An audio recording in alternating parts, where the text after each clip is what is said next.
First ever factory outlet Mukunda jewelleries, Kukatpally, Khammam, Kothapet, Somajiguda, Hanamkonda and Suchitra. ఇవాళ కంది పచ్చడి లాంటి ఇంకొక పచ్చడి చేసుకుందామండి. మామూలుగా కంది పచ్చడి, పెసర పచ్చడి చేస్తాం. కందిపప్పు వేయించి పచ్చడి చేస్తాం, పెసరపప్పు నానబెట్టి చేస్తాం కదా. అలాగే మినపప్పు పచ్చడి లేదా మినుముల పచ్చడి. మినువులు మన పూర్తి మినువులు ఉంటాయి కదా, నల్ల మినువులు, పొట్టు తీయనివి, వాటితోటి కూడా చేసుకోవచ్చు. అది కొత్తగా ఉంటే బాగుంటాయండి. మినువులు ఫ్రెష్ ఇప్పుడే వస్తాయి చూడండి. పంట తొలి రోజుల్లో అయితేనే అది ఎక్కువ రుచిగా ఉంటుంది. క్రమంగా నిలవన్న కొందికి ఆ తోలుకి ఆ రుచి పోతుంది. మన దగ్గరికి కొత్త మినువులు ఇంకా రాలేదు, అందుకని నేను మినప గుళ్ళుతోటి చేస్తున్నాను. మినపప్పుతోటి కానీ మినప గుండుతోటి కానీ చేసుకోవచ్చు. ముందు ఈ పనులు చేసేటప్పుడు ఈ పచ్చళ్ళకి చింతపండు కొంచెం శుభ్రంగా తీసి పెట్టుకోవటము. మనకు కావాల్సినంత, ఇప్పుడు ఈ కప్పు కాదులేండి, ఇందులో హాఫ్ కప్పు మినువులు చేసుకుంటాం అనుకోండి, దానికి సరిపడా ఒక 10-12 ఎండుమిర్చి, ఒక చిన్న నిమ్మకాయ ఇంత చింతపండు, దీంట్లో కాస్త వేడి నీళ్ళు పోసి పెట్టుకుంటే పచ్చడికి చక్కగా నానిపోయి ఉంటుంది. ఈ వేడిగా మరిగిన నీళ్ళని స్టవ్ ఆపేస్తున్నాను.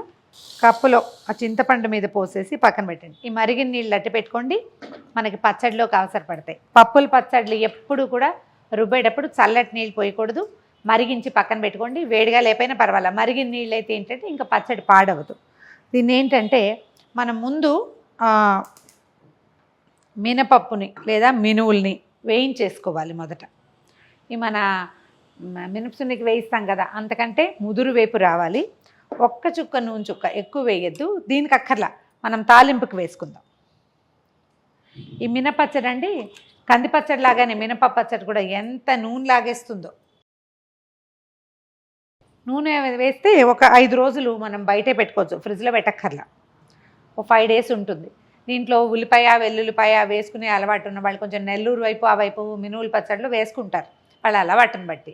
నేను అంతగా వేయనండి. ఇది మాది గుంటూరు పచ్చడి, అంటే మళ్ళీ గుంటూరులో కూడా గుంటూరు బ్రాహ్మల పచ్చడి అనమాట. ఒక ఫ్రెండ్, ఒక ఆవిడ నాకు క్లోజ్ ఫ్రెండ్, వాళ్ళు వదిన గారు చేసేవారు. ఎప్పుడో 25 ఏళ్ల క్రితం మా అబ్బాయి పుట్టిన కొత్తల్లో చెప్పారు. ఆ తర్వాత ఎన్నిసార్లు చేశానో. నాకు పప్పుల పచ్చళ్ళు చాలా ఇష్టం. సగమే వేస్తున్నా. ఇవి ఒక హాఫ్ కప్పు మినువులు అనుకుందాం. ఇవి దీని మీద ఏంటంటే మనం పచ్చడిలోకి, కంది పచ్చడిలో నలుచుకున్నట్టే ఉల్లిపాయ ముక్కలు నలుచుకుని గోంగూరలోకి తిన్నట్టు తినచ్చు.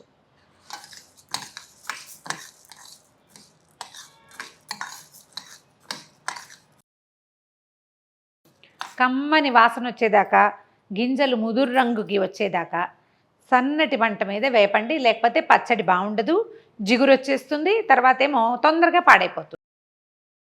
మినపప్పు వేగిన చూడండి, ఇలా ముదురు వేపు మాడకుండా మంచి వాసన వస్తుంది. ఇప్పుడు దించేసి ఒక ప్లేట్లో పోసుకుందాము. ఇది చల్లారనివ్వండి.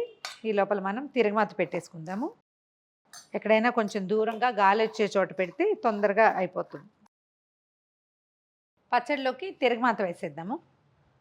ఇవి మొత్తం కలిపి కూడా వేసుకోవచ్చండి. అప్పుడు ఏంటంటే మనకి మినపప్పు బాగా వేగదేమోనన్న అనుమానంతో మనం విడిగా వేస్తున్నాం. మెంతులు నల్లబడ్డాక, అంటే ఎరుపు దాటి నలుపులోకి వెళ్ళాక ఓ స్పూన్ ఆవాలు వేయండి.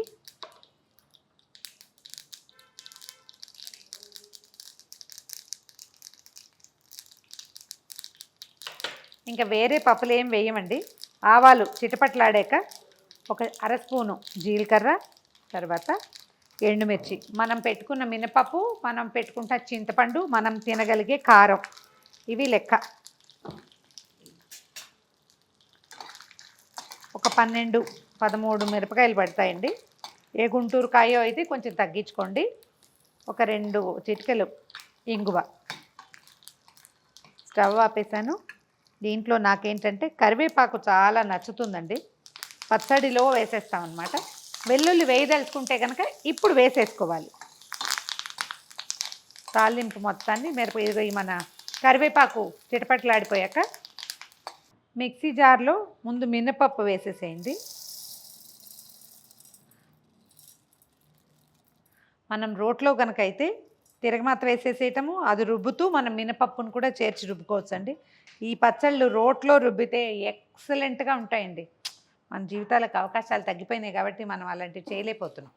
కానీ ఇంకా ఊళ్ళో రోట్లో రుబ్బుకునే అలవాటు అవకాశం ఉన్న అమ్మతల్లులు హ్యాపీగా రుబ్బుకోండి. దీన్ని రోట్లో చేస్తే ఎక్కువ బాగుంటుంది.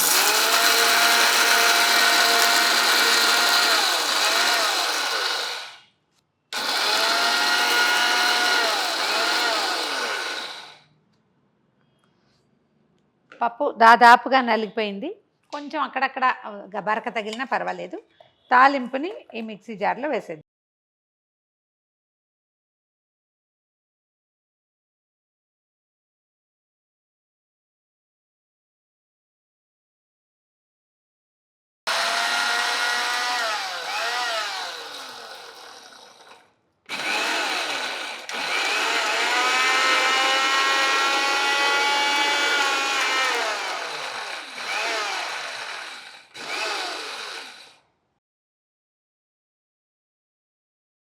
మిరపకాయలు కూడా కొంచెం నలిగాక మనం నానబెట్టి ఉంచుకున్న చింతపండు, తర్వాత రుచికి సరిపడా ఉప్పు, ఈజీగా ఒక స్పూనున్నర పడుతుందండి.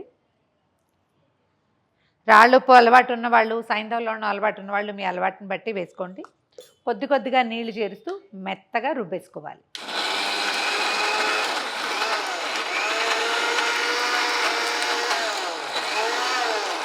పచ్చడి మెత్తగా రుబ్బేసుకున్నాము. మిక్సీలోంచి తీసేయండి. మీరు చేత్తో తీయకూడదని భావిస్తే స్పూన్తో తీసుకోండి. నాకు చేయి పెట్టండి, కొన్ని విషయాలు కుదరవు. ఇది దోశల్లోకి, రొట్టెల్లోకి, అంటే దిబ్బరొట్టేసుకుంటాం కదా మనం, దాంట్లోకి చాలా బాగుంటుందండి. అన్నంలోకి ఎక్సలెంట్గా ఉంటుంది. అన్ని రకాల పప్పుల పచ్చళ్ళ లాగానే దీని రుచి అమోఘంగా ఉంటుంది. నూనె, నెయ్యి రెండిటితోటి బాగుంటుంది. నెయ్యితో బాగుంటుంది. పప్పు నూనె చేసుకుంటాం కదా మనం, నువ్వుల నూనె, పప్పు నూనె దొరుకుతుంది. ఆ పప్పు నూనెతో అయితే ఎంత అమోఘంగా ఉంటుందో. చిన్న పిల్లలు కూడా పెట్టచ్చండి. 3-4 ఏళ్ళు వచ్చిన పిల్లలు కూడా. పప్పుల పచ్చళ్ళు హెల్దీ, ప్రోటీన్ పచ్చడి అని చెప్పుకోవాలి దీన్ని మనం. పైన ఒక చిన్న మళ్ళీ కొంచెం నూనెసి చిన్న తాలింపు పెడితే పచ్చడి ఫినిష్ అయిపోయినట్టు. కొద్దిగా నూనె, ఆవాలు, జీలకర్ర, కరివేపాకు, మీరు వేయదలుచుకుంటే వెల్లుల్లిపాయలు కూడా వేసుకుని పైన తాలింపు పెడితే పచ్చడి అయిపోతుంది. కొంచెం నూనె పెట్టండి, ఒక 2 స్పూన్లు వేయచ్చండి, ఏం పర్వాలేదు. దీనికి నూనె వేస్తేనే బాగుంటుంది. ఆవాలు వేద్దాం. ఆవాలు చిటపట్లాడాక ఒక చిటికెడు జీలకర్ర, ఓ ఎండుమిర్చి ముక్కలు, ఒక చిటికెడు ఇంగువ,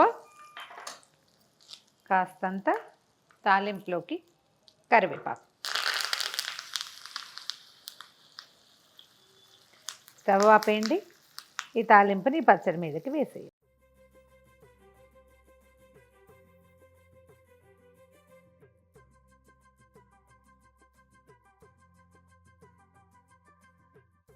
గుమగుమలాడే మినపచ్చడి తయారుగా ఉంది.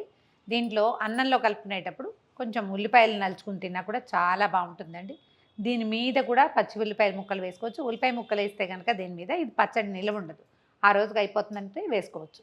లేకపోతే ఈ పాళంగా ఇది కనీసం 5 రోజుల పాటు రెఫ్రిజిరేషన్ అక్కర్లా, బయట పెట్టుకోవచ్చు. 5 డేస్ ఉంటుంది.